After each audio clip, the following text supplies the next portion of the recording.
When I first became a pastor, I was given this book. It's a Christian minister's manual.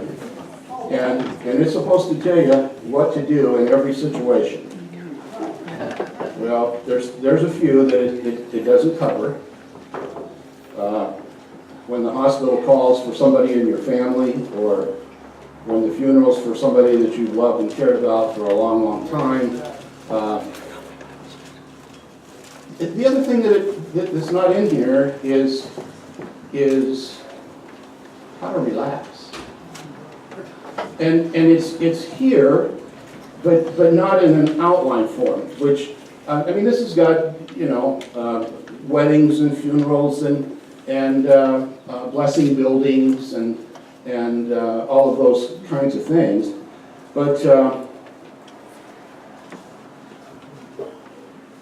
we read the 23rd Psalm out of the responsive reading, which is more of a Living Bible translation. And as much as I like the Living Bible, that's what I read to you from on Sunday.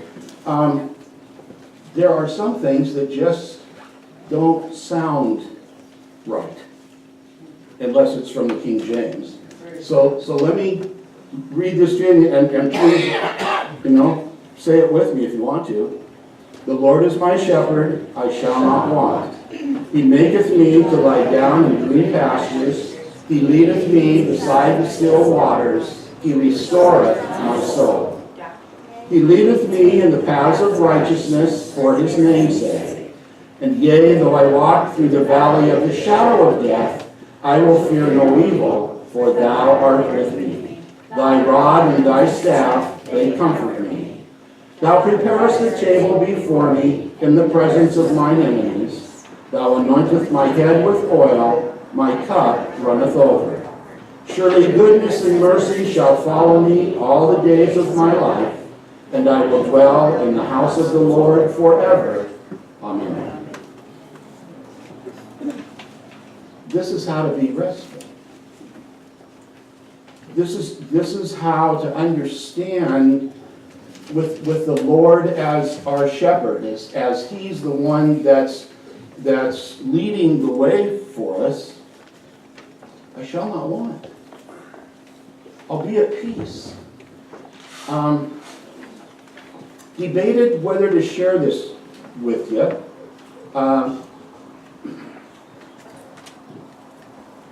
Understand that I have a really good relationship in the community. I do personally, and our church does, with the LDS community. We have an LDS representative on the Ministers Association board, and we have the community Thanksgiving service. We've had it over at the Congregational Church and at the Catholic Church and at the LDS stake. I've conducted weddings in conjunction with a bishop. Well, on Wednesday, Barb and I went over to Lava Hot Springs, which is kind of southeast of Pocatello, to celebrate our 48th wedding anniversary. And we'd never stayed at a bed and breakfast. So Barb found a bed and breakfast in Lava Hot Springs on the web, and so we went over to stay. This particular bed and breakfast had 5 rooms, and a really nice couple that owned it. But we pulled up in front, and I'm thinking, this isn't an old house or something. I'm not quite sure what this is. And so it was a gray stone building, all right?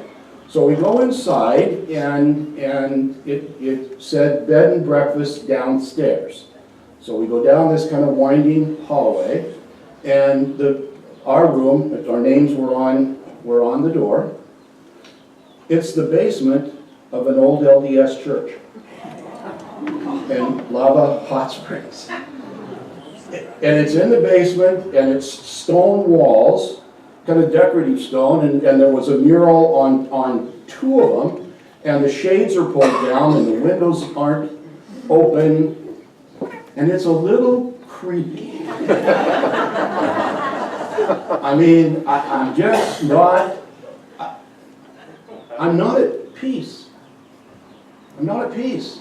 It's a wonderfully decorated room, kind of a combination of Ringling Brothers and the Roman Colosseum. The headboard and drapes on this bed took up most of the wall. I mean, anyway, kind of, if any of you have ever stayed at the Anniversary Inn, they've got rooms that are similar, okay? But my spirit's not at peace. And so I prayed. I've never done that. I just said, Holy Spirit, just put your spirit over this and give me peace. And sure enough, the rest of it was fine. The people were wonderful. Their food was amazing.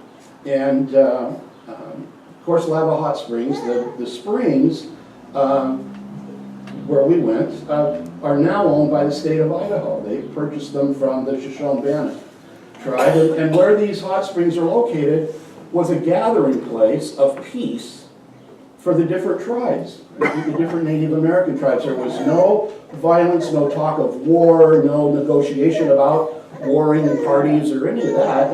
A wonderful, wonderful place to go in May, if you don't mind driving through the snow to get there. Just one of those odd, days on Wednesday when it happened to snow on the east side of the state. But what I realized in this, it isn't just our physical body that needs peace. It's our spiritual person. I mean, I can go fishing and particularly stream fishing and have peace there, and I find renewal of my spirit at the ocean. Try to get over there at least once a year. This was such a, you can't deny what went on here. My spirit is uncomfortable. Lord, give me peace. Peace of God. Just like that. The Lord is my shepherd, I shall not want. Whatever it is. He maketh me to lie down in green pastures, and he leadeth me beside the still waters. If you're a type A personality, you really need to put this into your mind and into your heart and into your being, because it's just so hard to do. My first couple of years in the Air Force, I was a horrible workaholic, and I justified it because I was being patriotic and saving the country from the communists, and so I spent a lot of time working, but I spent a lot of time, celebrating that I'd done well and, just being ridiculous. I remember I had driven up, probably an hour to visit this kid, and I had 2 appointments and a short break in between them, and the first one didn't work out. I was forced to sit under a tree in a park in a really nice little community in Northern California with nothing to do. I mean, this is before cell phones. And so I just sat in the green pastures beside the still waters. And I've since talked to people. I have one really good friend that works for Hewlett Packard. And she works internationally, and so the time zones are crazy, and the conference calls are constant, and there's 200 emails when she comes in to work every day. And occasionally the computers all crash. You can't get to the emails. You can't talk to Israel and France and Germany and Mexico at the same time, so there's nothing to do. but to just sit in the green pastures in the little cubicle because you can't get to the computer. We had a family reunion in Cannon Beach a few years ago, and my brother Danny and my brother Jeff spent more time on their cell phones than they spent talking to the rest of us. And I know that it's important to be important, but you know, that's really tough. When I leave you guys to take a break, to go on vacation, I leave the cell phone at home. Amen. You know? I mean, it's just one of those things, because I need that break, I need that time away. It took me well after the 20 years that I spent in the Air Force to realize that the Air Force doesn't give you 30 days vacation. The Air Force allows that because you need it. And these people that are in the Air Force, in the military now, need it more than ever, because the amount of deployment that they're doing, just one after another. I was sitting talking to a gentleman that had been in the Navy 15 years, and over 5 of those years he's been at sea. So when he adds it up, he was away from his wife, away from his family. So we need the green pastures, and we need the still waters, because only He can restore our soul. And I know that there's a tendency for a lot of people that when you find a vacuum in your life, and whether the vacuum comes from a marriage that you thought was going to be there forever and then it wasn't, or the job that you thought was going to be there for 30 years and it's been downsized or outsourced or whatever the situation was, or the people you thought were your friends end up not being, and we try to do whatever we can to restore our soul. And I can tell you, it doesn't work that way. If we go to Him and say, somehow restore my soul, in His time, He will do that. He will do that. And that's a whole lot healthier than trying to find it a lot of the ways that people try to find it. On, a bar stool, at the bottom of a bottle, drugs, promiscuous sex, whatever, all of the things that in our society we sometimes try to do to fill that vacuum that only He can fill, that need in our soul that only He can restore. We can take a lot of paths in life, but the path of righteousness is for His name's sake.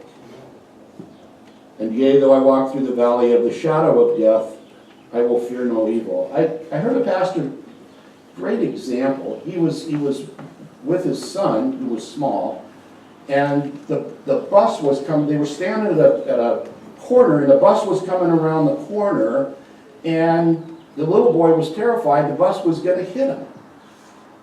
And the bus came by, and all that hit him was the shadow of the bus. And his dad said, see, you don't have to be afraid. It's only a shadow. And this takes me back to that. Death is a shadow. It's not an end. It's the end of life as we know it on earth, but it's simply the beginning of life eternal.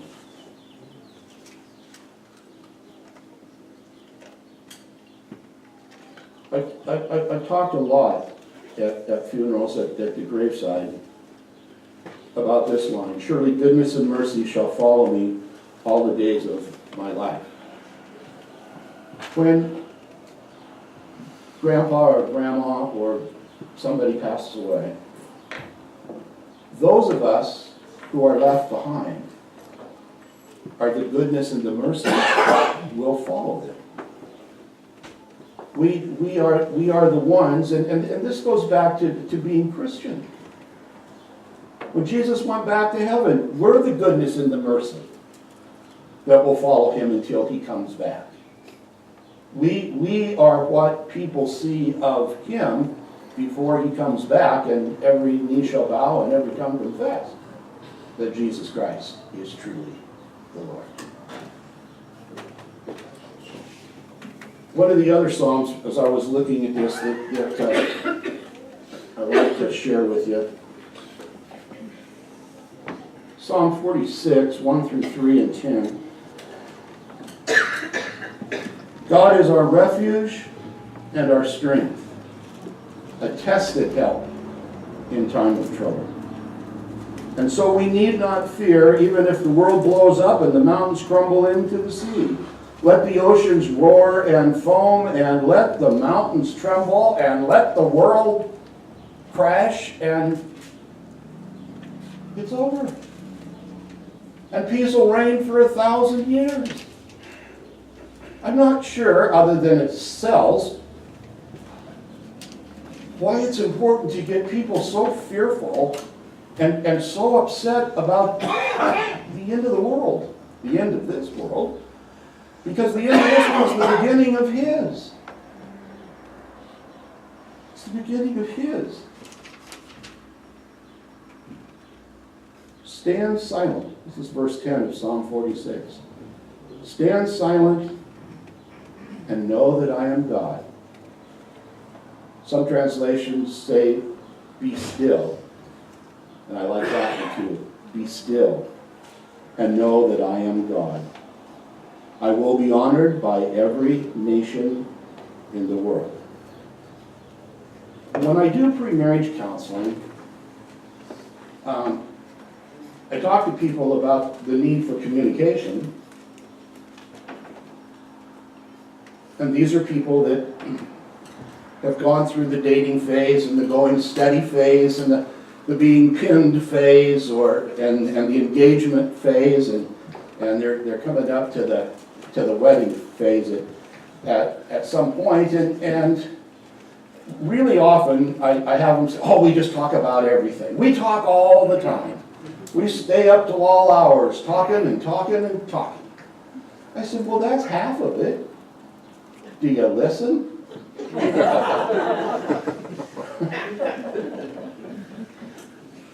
Do you really listen? It's an unfortunate part of my background to spend a lot of time in sales. And with salesmen, we don't often listen to understand. We listen to overcome the objection and reclose in order to get whatever it is we're trying to do. And it doesn't mean you don't tell the truth or that you're manipulating people, but it's not really listening. Listening is when you care enough about the other person and you value what they have to say, that you quit being filled with yourself so that you can hear them. And it's the same way with the Lord. People say, oh, I just pray all the time. Well, that's good. Do you ever listen to the answer? Well, I just, some days He's going to answer my prayers. Well, maybe He's trying and you're not quiet long enough for Him to get the message through to you. And the message may be, what it is you're after isn't something you really need. So back off of that a little bit. Be silent. Be silent. And know that I am God. And the other part of that, be silent and know that I am God and you're not. Why would you pray to somebody unless you realize that this person is so much wiser and more powerful and compassionate and loving and caring and all of those things that you're praying to them? And if you truly believe that, then be silent and listen to what they have to tell you. I was going to share with you from Ecclesiastes, but I can see that I'll save that for another time. But if you're, a baby boomer, remember the Byrds, the band? They had a huge hit with this, And they didn't change anything. They sang Ecclesiastes. They sang there's a time. And so I would invite you that sometime today or sometime this week to go ahead and just read that for yourself. And realize that there is a time for this. But there's also a time for that. But there's a time to speak up and a time to be still. There's a time to run around and be really active. And there's a time to be at rest. And then you can just go on and figure out the rest. You guys, God himself created day after day after day. And then what did he do? He stopped. And he rested. And if he needed to do that, doesn't it stand to reason that we need to do that at some point in time to be at rest? Amen? Amen. All right.